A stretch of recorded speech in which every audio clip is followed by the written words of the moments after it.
Good morning. I just wanted to do a quick demo of my SDR setup. This is, first of all, an Airspy HF Discovery, and it's on Windows 10. And I'm using software called SDR Console. This is version 3.3, which is the latest version. And so I'm just going to demonstrate kind of some local stations, for example, and how it works. Okay, so first of all, we're just going to start at some AM radio stations. I'll just turn it up here. Everything fishing, gift cards available. Looking forward to working for Canadians. And again, looking forward to okay, and this is a Calgary station, about 300 kilometers away. It's the best country in the world, and we have to ensure. Calgary.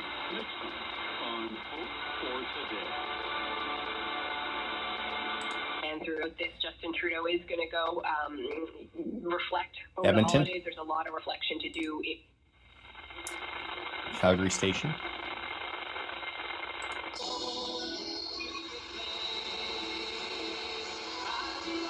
Camrose. Welcome with 150 plus point inspection. Edmonton station. 880 Ched. Listen to me. Buying your car's trial or hardship or a valley in our life. CJCA, Edmonton. Okay, I'm not really going to do any out-of-town stations because it's early in the morning and probably not going to work. Okay, so we'll do some shows it's never FM. too late to enjoy 5-star savings on new gifts arriving daily. Christmas is coming. Do you see what I see? See what I see.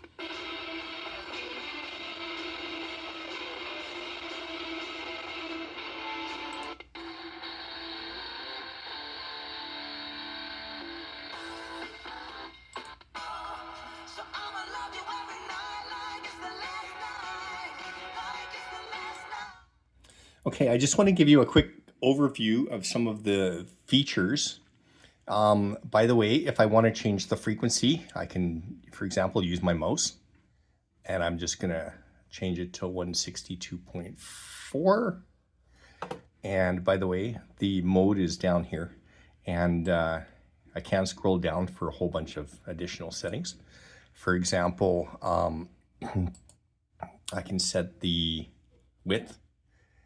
And I can select the mode.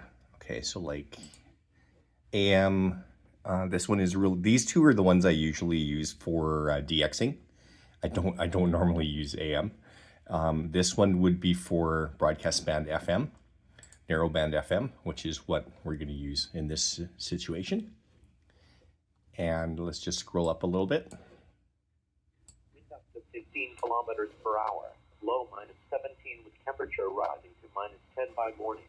Wind chill -25 this evening. Saturday. Okay, and one of the things you may want to note is the signal level. Right here, if you can see my mouse, it's about a -130 dBm as the noise floor. And my signal is right now about -82, which gives me a signal to noise ratio of about 50. Okay. And as far as the antenna, I am using a custom designed YouLoop. And by the way, the only custom about it is I added 2 YouLoops together, so it's essentially a double YouLoop. That's a little bit of a secret. It gives you a little bit more gain. So that's pretty much it. But you can go through and you can, 630 Ched's not there anymore, by the way. So you can go and you can adjust to any station that you want.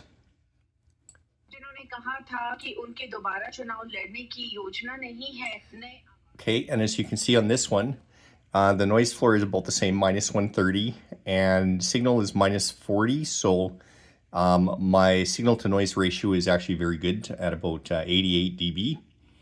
And so if I go up, and by the way, all I'm doing right now is just using my mouse, the scroll wheel, just to go up and down the frequencies, okay? So right there, that's the Calgary station, for example. 10066. Traffic is brought to you by. And I can just scroll up and down.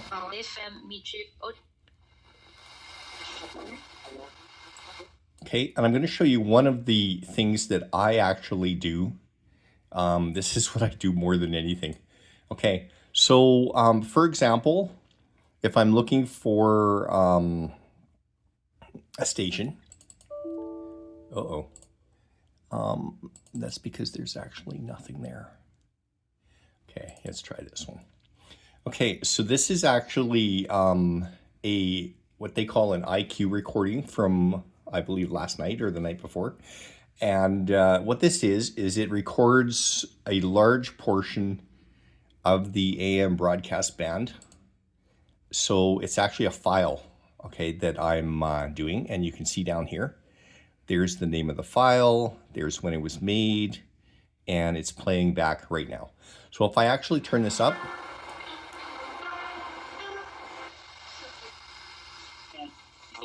okay, as you can see,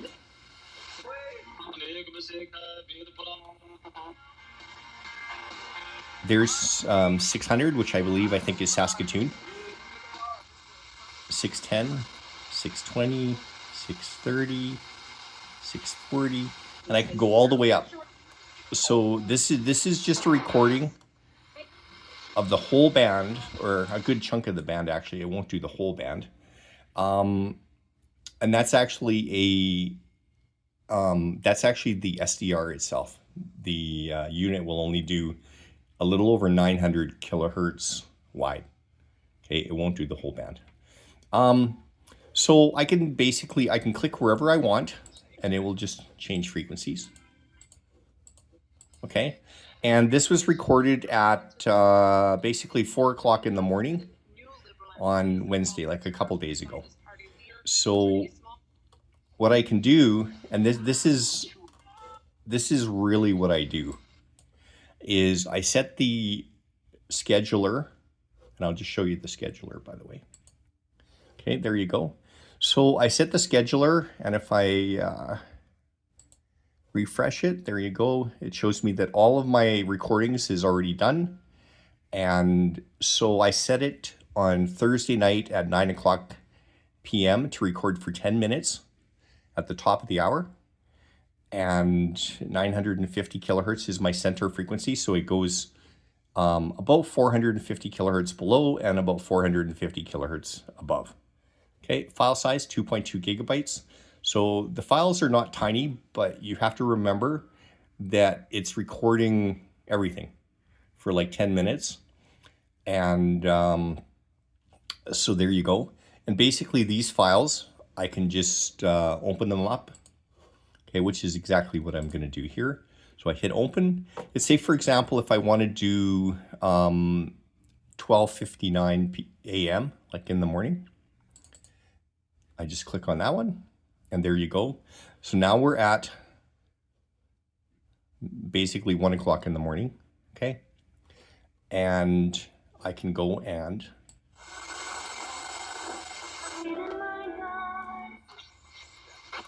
scroll up and down the band Connecting communities. as I see fit. Okay, so this one is, for example, this is a Seattle station.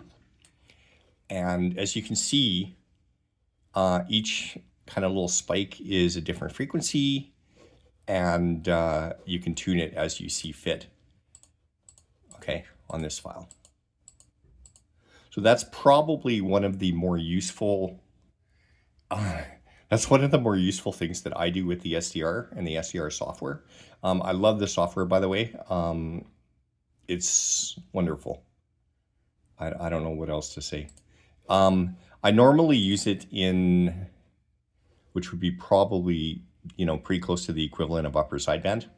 And that's because if I use it on AM, as you can see here in the IF display, okay, we're only looking at the upper portion.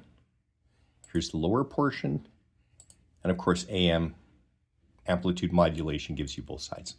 Okay, so, and if you were to turn up the volume, which I don't want to get a copyright strike, so. Speaking on Tuesday, he said,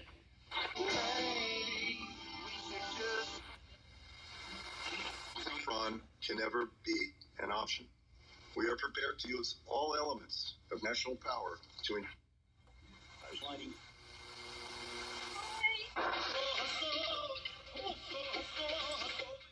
Okay, as you can see, it's very, very powerful. I can set up memories as I've shown here. And I've got some faraway stations, for example, but we're not going to get those right now. So that's pretty much it. This is the Airspy HF Plus Discovery connected up to a double YouLoop. And the YouLoop, by the way, you can get from airspy.com, same place as you can get the Airspy. And you basically just connect it all up, and it uses a USB connection, of course. And you can scroll up and down the band. And this, of course, is just a IQ file, so you can see that down here. And one of the things I'm not actually showing is there's actually a way how to actually change the time that you're in. You can actually do it up here, but I see that this machine isn't quite set up the way it should be, but I'll fix that. You can go back. So for example, if I wanted 30 seconds, you can set it for 30 seconds. You can go back 30 seconds and you can see my time it's changing down here. So I can go forward 30 seconds if I wanted to. And as you can see, when I click on it, it changes the actual time of the recording. Okay. This is on the laptop. It's okay, but my regular PC is a little bit better. So, but this is what we have. So you can change that to whatever you want. So maybe if you wanted to do 10-second intervals, you just go back. And it'll do 10 seconds.